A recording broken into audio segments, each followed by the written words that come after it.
Welcome back. It is the Find Me in Seattle podcast. I am your host this week. As every week, my name is Connor Cayson. Here at Find Me in Seattle, I tell stories about people, places, and things here in our beautiful city of Seattle.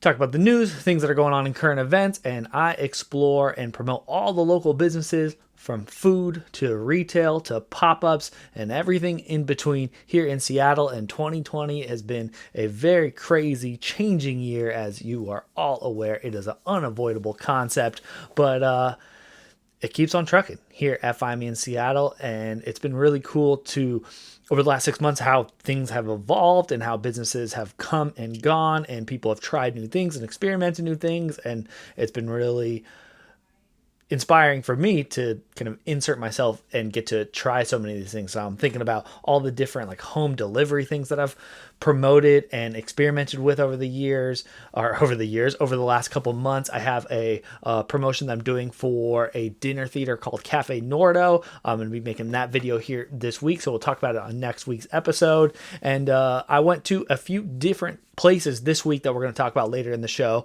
that I was impressed with just how they're adapting to 2020.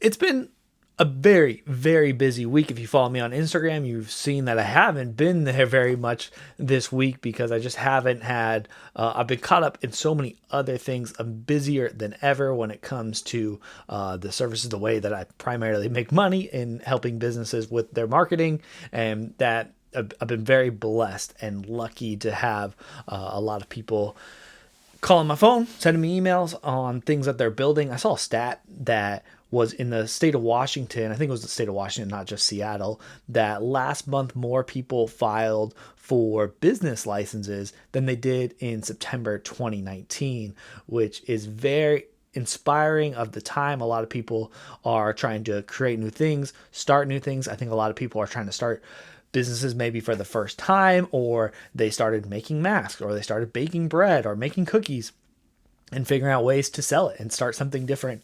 And this is the part that I was most excited for, the positive that was going to come out of this pandemic.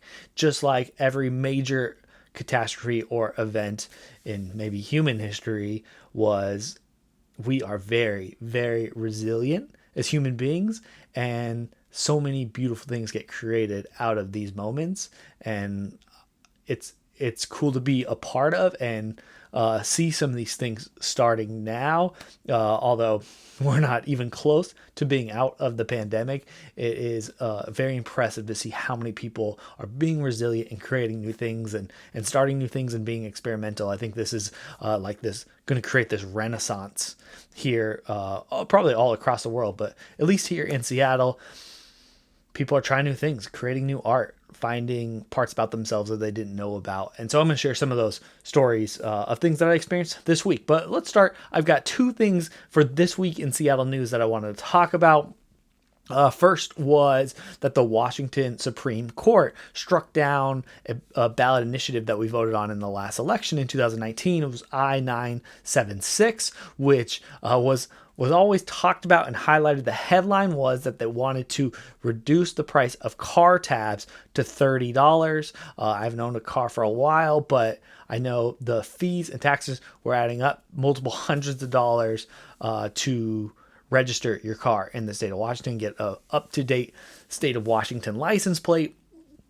And in the last election, it was, I think, like 54% voted for, and it passed, and then immediately was taken into controversy and was going to go into this courts. And the Supreme Court finally struck it down, said it was unconstitutional, and their main reasons were that the measure contained too many subject and the title misled voters. So the title was all about like $30 car tabs, but there was a lot of other details and things that they were voting on, and they said that it was too many topics to be voting on for one thing. Everyone thought we were just voting on car tabs, and there were some other details in there that I'm not educated enough, honestly, to dive into them. This was just the big headline, but the big thing for us city dwellers here in Seattle, because what happened was this was a statewide initiative, and a lot of the money in these car tabs goes to helping public transportation services. And obviously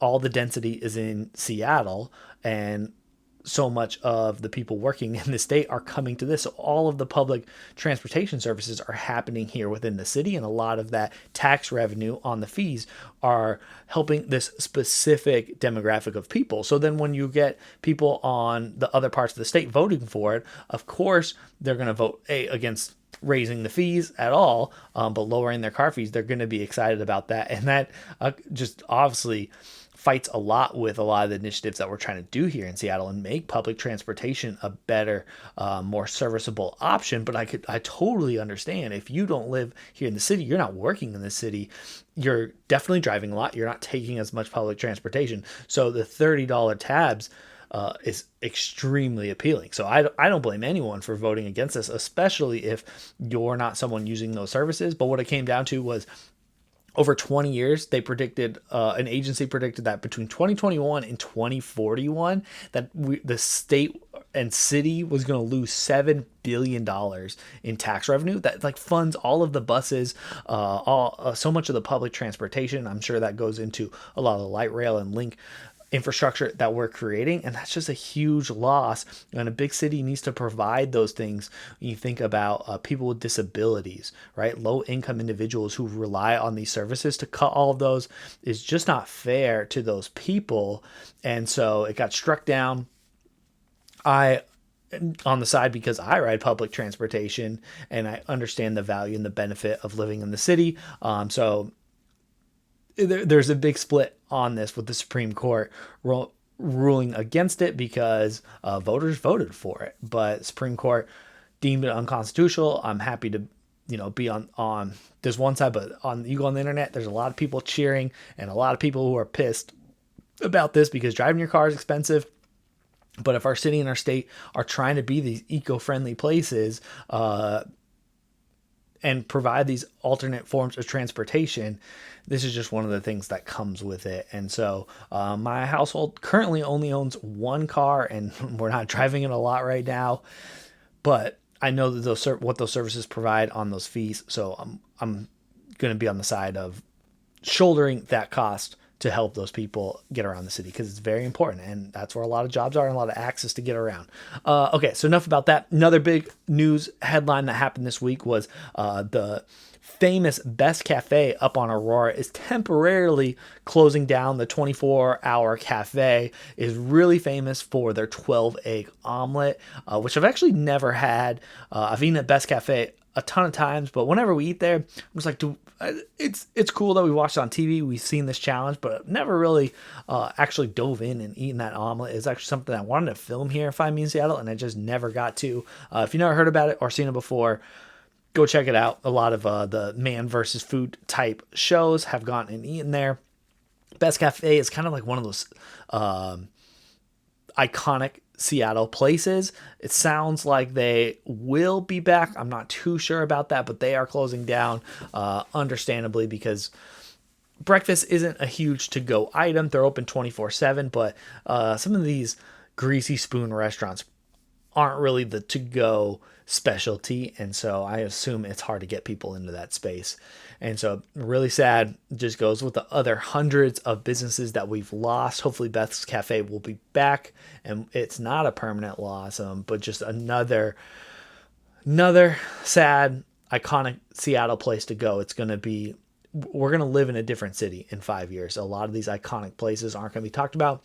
And once again, it's just another reason why I think it's important to be documenting these times and these places. And it's sad that some of these places are going to miss out and they're going to be forgotten in Seattle history. And there was a really good article in the New York Times I got passed around the internet this week, and it was all about the Seattle restaurant scene here in Seattle. And they were talking with Tom Douglas and Ethan Stoll and Miranda from Musong, the really popular, famous chefs here in Seattle, and just talking about the difficulties in making decisions, laying off employees, what restaurants to keep, which ones to go, and just how hard it is and how hard it was in the beginning, right? We had the first death in the state from coronavirus in the last week of February, and just like how quickly that hit a lot of these businesses before the shutdown, which I think was on March 17th. But the list goes on. It's going to continue to go on. or not anywhere close. So it's sad. It's going to just keep going. But hopefully some of these businesses that are iconic will get the chance to come back. That's it for the headlines that I wanted to talk about this week in the show. Obviously, there's a lot going on. Lots of news about the Seattle Police Department this week, the West Seattle Bridge. If you're interested in those things, go check those out, but I wasn't going to show them this week here on the show. All right, let's talk about this week here at Find Me in Seattle and some of the interesting things that I saw during the week. If you happen to miss them on my other social channels, First, earlier in the week, I got lunch at a pasta restaurant called GH Pasta. It's kind of like Denny Triangle, couple blocks south of Denny and like 6th or 7th Avenue. The food was shockingly good. Absolutely delicious pasta, all handmade pasta. It's part of another restaurant group as well. They're only open for lunch. Everything is compostable, from the containers to the bags, and obviously the food that was in it. And I passed this place tons of times over the last year, and finally I was shooting some drone footage of the Pink Elephant car wash, or the elephant sign that I shared last week, and it was right there. I was like, all right, I gotta go eat the spot. Brought it home and blew me away. Easily gonna go up into the reoccurring lunch spots because it's easy to access there in the city. And the two things that I ordered, first was the daily special. It was the Cresti di Gallo. It was a pasta with cream and garlic sauce, and it had delicata squash and Parmesan. And when I opened it up, it was that like cream sauce, so it was just the noodles. I thought something was missing, but that the deeper I went and the sauce was more like towards the bottom of the pasta, it got better and better and better. The first bite I took that I filmed, it was kind of like underwhelming, but then when I got deeper into the sauce, it was so good. The squash was really good. And the other item is a regular on the menu. It is the rigatoni. It had tomato sauce and burrata. It was baked. The burrata like melted all over. Oh, so good. I can't wait to eat this place again.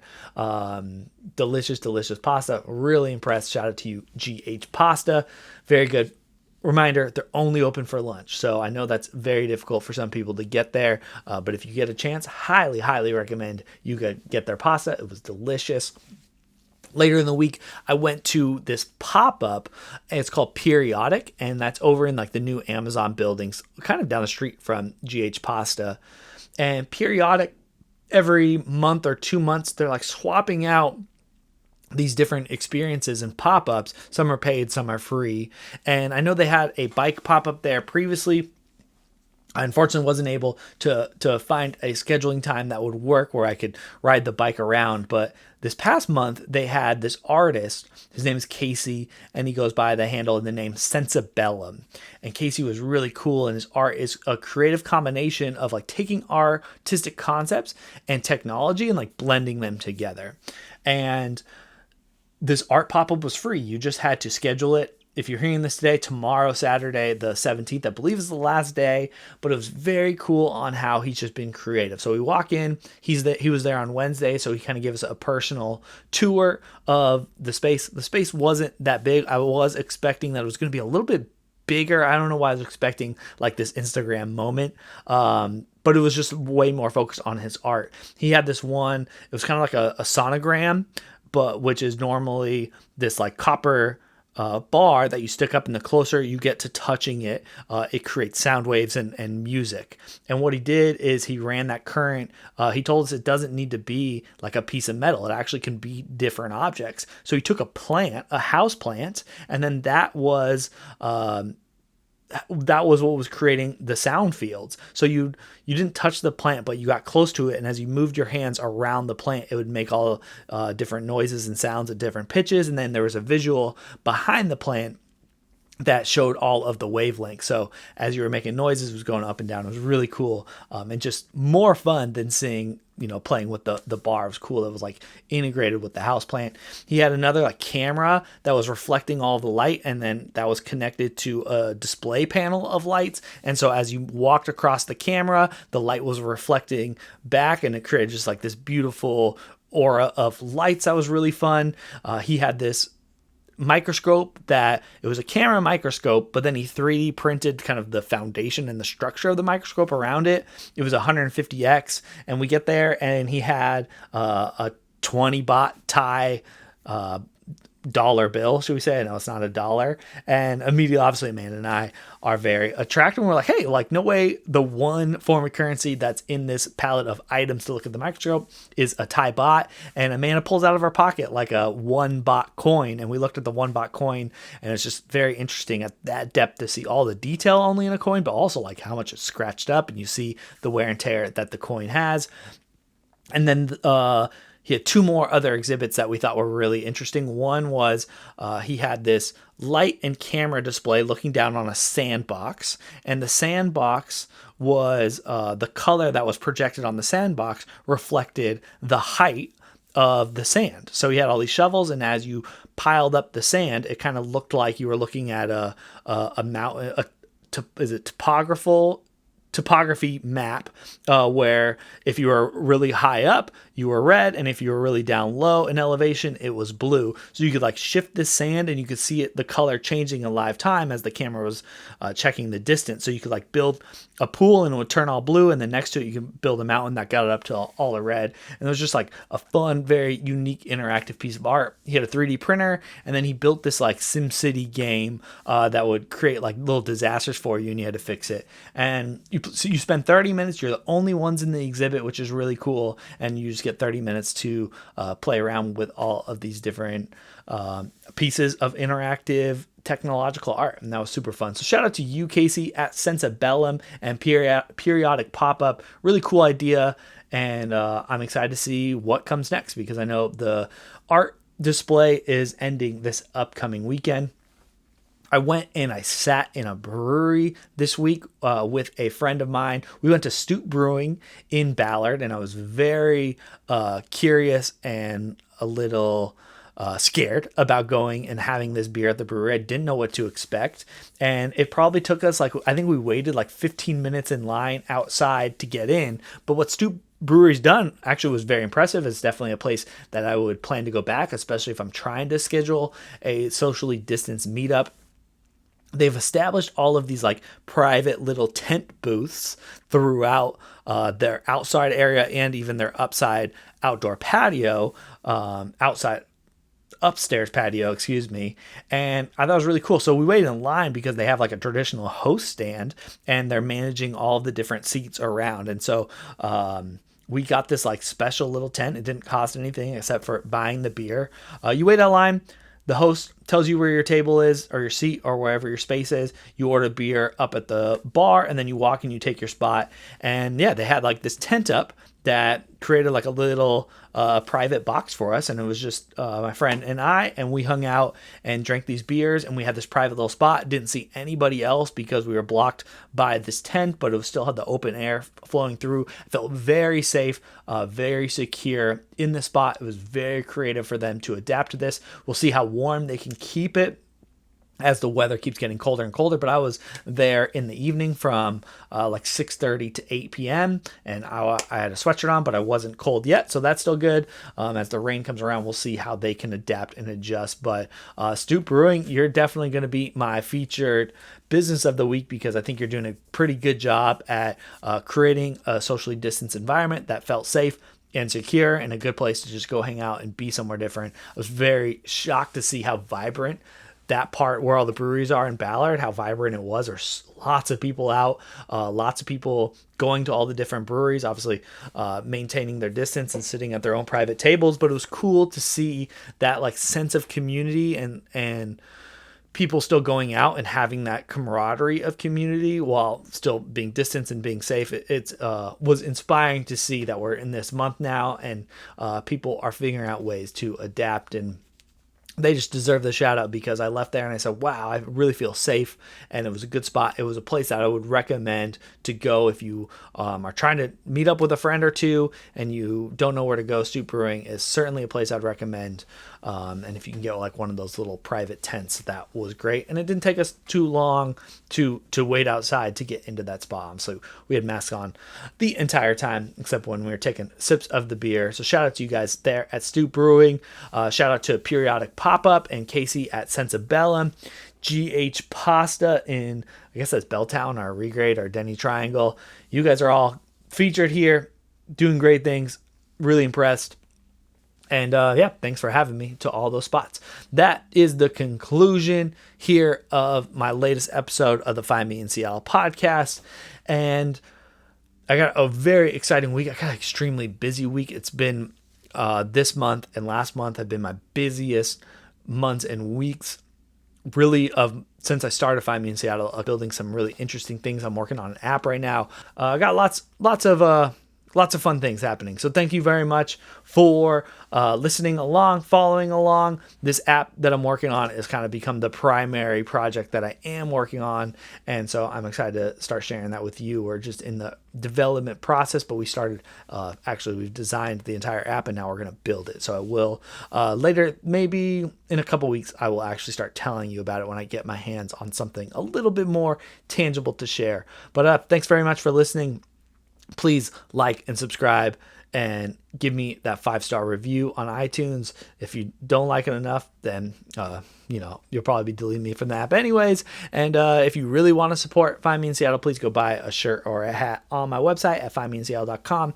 That is super cool. I'd love to see more of that get out there. And like I said last week, even if you want a Find Me in Seattle sticker, just shoot me a message and I will send you that for free in the mail and send you some snail mail, support the USPS, and get that out there. Make sure to wash your hands, treat people fairly, treat people caringly, and love yourself this week. Good luck. Thanks for listening, and I'll see you in the next episode.